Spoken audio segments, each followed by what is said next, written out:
What is up, everybody? Welcome back to Unplugged and Uncut, the news source for sports news and entertainment. And today we are going to be getting into the San Antonio Spurs and how they can move into the top three of the NBA draft. That's right, get a top three pick with a blockbuster trade proposal with the Detroit Pistons. We will talk about a few other scenarios along the way, but that is our main goal, is to get that trade proposal out there. Let's look at some of the Spurs assets that they currently have available to work with to make this happen. The Spurs are projected to have the 8th or 7th pick, somewhere around in there, the 17th, the 20th, and the 45th pick. That is 4 draft picks in this year's draft alone, not to mention all their future first rounders, a couple extra first rounders that could convey, and multiple second round picks that they could use. Besides draft assets, they also got Lonnie Walker, who has been coming on really well lately, playing really good basketball. Could be used in a sign and trade. That could open the door for more playing time for Josh Primo, maybe. And you guys will see why I say maybe later on, towards the end. So Lonnie Walker sign and trade. You got Josh Richardson under contract on an expiring deal next year, heading into the draft. He's an excellent 3-and-D player.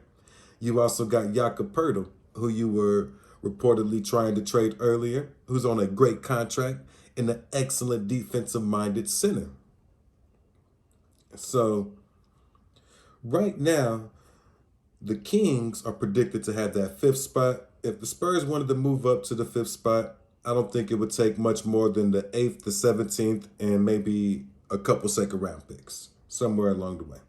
Something along those lines might possibly get you to the 5th spot with the Sacramento Kings, who's projected to have that 5th pick. But the Spurs in this scenario are swinging for the fences. Brian Wright has a plan. If we look at the Detroit Pistons roster here, you see Cade Cunningham, Marvin Bagley. Those are the players, and Sadiq Bey, I'll say Sadiq Bey as well, are the players you want to build around. You also got Diallo. So they really don't have Luka Garza, Isaiah Stewart a little bit, but they don't have a Jakob Poeltl. So Jakob Poeltl could be a player they're interested in. Also, Lonnie Walker could push Diallo to be a little bit more consistent on a sign and trade, or you could throw Lonnie Walker into that starting position. For Detroit Piston fans that don't know much about Lonnie Walker, he is a player oozing with talent in the mode of a young D Wade, explosive athlete, really good jump shot, has 3-point range as well though. So that's what you would be getting in any type of sign and trade. I would not say he's fully reached his potential yet though. He has been inconsistent at the beginning of the season, but here, since Derek White has left and his minutes have really increased, he has been taking advantage of that situation and playing some really good basketball. So also Jakob Poeltl, excellent defensive player, might be one of the top 3 defensive centers in the league, arguably top 2. So that's what you get there. Another good player that can pick and roll, has a decent feel for that jump hook as well. So he's no slouch on offense. He's not just defense. You can get your little O. So those are the 2 players and assets that will be used in our Detroit Piston trade. And the Detroit Pistons were reportedly shopping Jeremy Grant. So in this trade proposal, we got the Detroit Pistons sending Jeremy Grant and the number 3 pick to the San Antonio Spurs for Lonnie Walker sign and trade, Jakob Poeltl, the 8th pick, the 17th pick, and a future first round pick protected. If it doesn't convey, then of course it turns into the 2 second round picks. So that is a nice haul for the Detroit Pistons and Jeremy Grant And that third pick, you're still in the top 10 with the 8th pick. And then you get another swing at the fences this year at the 17th pick. And if you're the Spurs, you still got the 20 and the 45th pick to work with. You move up to the 3rd pick. So it kind of works out for both teams. It's not a bad option there. You look at the Detroit Pistons' possible starting lineup, could look a little something like this. Cade Cunningham, either Diallo or Lonnie Walker, Sadiq Bey, Marvin Bagley, and Jakob Poeltl. Man, I think now the Detroit Pistons have basically every position with the player that they can use in their starting lineup to help grow with Cade Cunningham. And also you're getting that 8th pick, which could be a Keegan Murray if he's not swooped up in the 7th spot. So you're still getting a great player. Now, if you're the Spurs, you got options. So you're going to take the best out of the last of the big three, of course, Chet, Smith, and Paolo. In my scenario, we get Paolo Banchero, Maine. That is right. The San Antonio Spurs, with the number 3 pick, select Paolo Banchero out of Duke University. Slots in at the power forward spot. But don't forget, we still got that number 20 pick. With the number 20 pick, we see something that nobody could have predicted happening but Cloud9 Radio. Remember, you heard it here first. So Mark Williams out of Duke is averaging 11 points, 7.4 rebounds, 2.9 blocks. Woo! And as I say it, the Jets even fly by. I hear that? Man, it's got the whole dungeon shaking up in here. You know it's got to be a monumental. This could happen, y'all. The Spurs could wind up with Mark Williams and Paolo Banchero. That's right. Not only would they be sending Coach K off, they would have the chance to play for another legendary coach in Greg Popovich in his final years. Man, is that not two of the best coaches to learn from for 2 young players? So you got Mark Williams and Paolo in there with Devin Vassell, Keldon Johnson, and DeJounte Murray. Uh-oh, we got some big things happening. But don't forget, you got Jeremy Grant, a trade asset. That's right, he'll probably get the bubble wrap treatment. We're going to wrap him up in bubble wrap like Thaddeus Young and put him to the side. But this is Blockbuster, guys. This is how we get the Spurs into championship contention without people knowing what we're doing. Low key. The Spurs now have Jeremy Grant. They just picked number 3. We don't know they picked Mark Williams yet, so we'll just act like that ain't happened. We're in the draft. The Spurs, why not reach out to the Portland Trailblazers, who want to win? They got Dame Lillard. They will want a Jeremy Grant. The Portland Trailblazers are predicted to have the 7th and the 9th pick. What about the Indiana Pacers? That's right. The Indiana Pacers also are a team that want to win and could use a Jeremy Grant as small forward. They got the 6th pick. Could we see the Spurs possibly trade Jeremy Grant and move back into the top 10 and wind up with 2 top 10 players? Totally in the realm of possible. That is right. So what would it take to get the 6th pick along with Jeremy Grant? Because that's who I would shoot for, that 6th pick or the 7th pick. Because then you got your choice of AJ Griffin, probably Keegan Murray, and Shaedon Sharpe. All right. So in our scenario, we're going to say that the Indiana Pacers want to win now more than the Portland Trailblazers do. And they swing for the fences and get Jeremy Grant to add to their promising young core of guards. And the Spurs give up Jeremy Grant, of course, and get that number 6 pick. Now the San Antonio Spurs might wind up with Shaedon Sharpe. And how that looks for Devin Vassell and Josh Primo, that looks like a fight for a backup spot. Because Shaden Sharp, ooh, if y'all don't know much about Shaden Sharp, I'm going to let you guys know. So, let's say the Spurs are able to make that happen. They might have to add a future first to go along with Jeremy Grant to get that top 10 pick this year. Of course, it'll be heavily protected.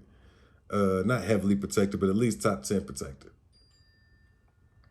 And so you're looking at a potential lineup of DeJounte Murray, Shaden Sharp, Keldon Johnson, Paolo Banchero, and Mark Williams. Man. So just based on potential, DeJounte Murray is already a proven all-star.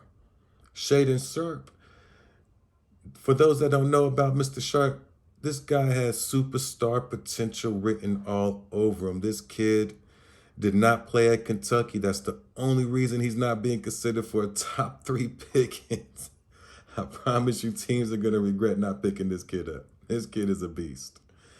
Keldon Johnson, he's an all-star caliber player. I'm not saying he's going to make an all-star team, but he has that potential to be an all-star caliber player in the future. Paolo Banchero, he could either be a perennial all-star type, a superstar type, but he definitely has that superstar perennial all-star type potential. And then Mark Williams, for those that don't watch college basketball, this man has the potential to make some all-NBA defensive teams. Multiple teams, that's right. So you give Greg Popovich a nice team to play with. He'll still have Josh Primo, Trey Jones, Devin Vassell, Doug McBuckets, Zach Collins, Jacques Landale, KBD, and Romeo Langford to play with. But guys, we still got that number 20 pick, right? And we used it on Mark Williams. But then what happens when Popovich goes Serbian is like, what do you mean we got Mark Williams? In his mind, he's thinking, thank you, we got Mark Williams. But he's going Serbian because you know the Spurs have had their scouts on one Nikola Jovic. And he's like, I can't take this. So Brian Wright has a little bit of insight. He watched our video and he's like, I got Josh Richardson sitting right here.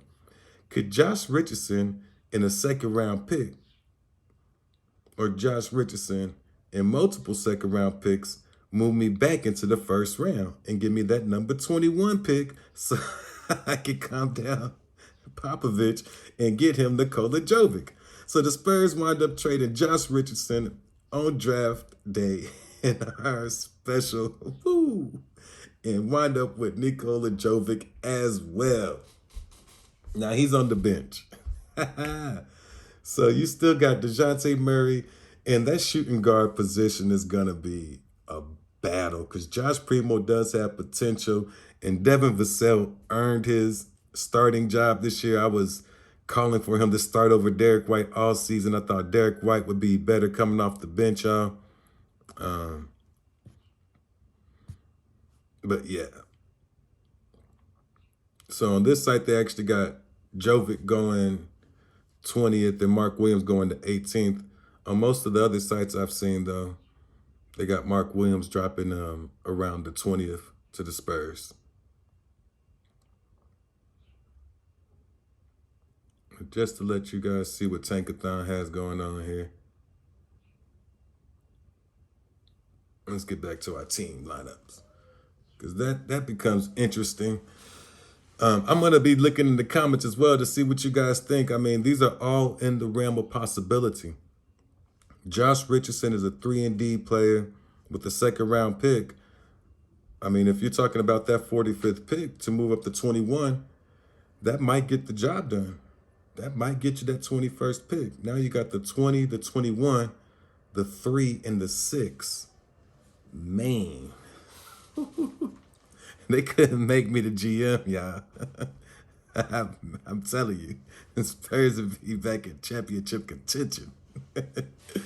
But that's how the Spurs could shake it up and make some blockbuster moves this year in this trade. I mean, not trade deadline, but in this year's NBA draft, which I think they have geared up for. I think we could really see them wind up with the number 3 pick, especially using the sign and trade with Lonnie Walker, Jakob, and also having the firepower to come back and grab a top 10 pick again, getting 2 top 10 picks, 1 top 5 player and another top 10 player to go along with him to pair with DeJounte Murray and Keldon Johnson. Not to mention, you still got your later picks and might wind up with 2 later round picks. A 20 and a 21 is in the realm of possibility. That's why we laid that extra trade out there with Josh Richardson in the 2nd round pick to move up to get the Serbian mad Greg Popovich, the player he wanted. Oh, man, that'd be funny. But, man, tell me that lineup is not sick. DeJounte Murray, Shaedon Sharpe, or Keegan Murray. You can go Keegan Murray instead because you're going to have the 6th pick.